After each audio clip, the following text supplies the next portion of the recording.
জগন্নাথ মহাপুরু যখন মানে বেদির উপরে থাকেন তখন ঠাকুর তো 56 আইটেমের ভোগ দেওয়া হয়।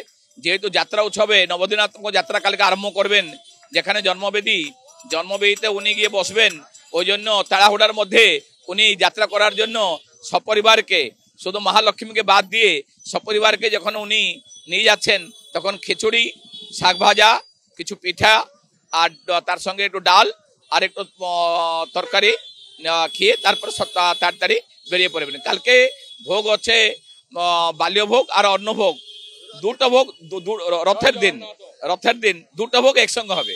আমরা যেরকম আটা নিয়ে যাই, ঠাকুরের আগে বাক্স উঠবে, তারপরে গিয়ে ঠাকুর জিনিসপত্র, ওনার বাসনপত্র থেকে আরম্ভ করে, ওনার কাপড় টাপড় থেকে আরম্ভ করে ওই বাক্সতে সব জিনিস থাকবে। ঠাকুর এবার যাত্রা করবেন রথে বসে।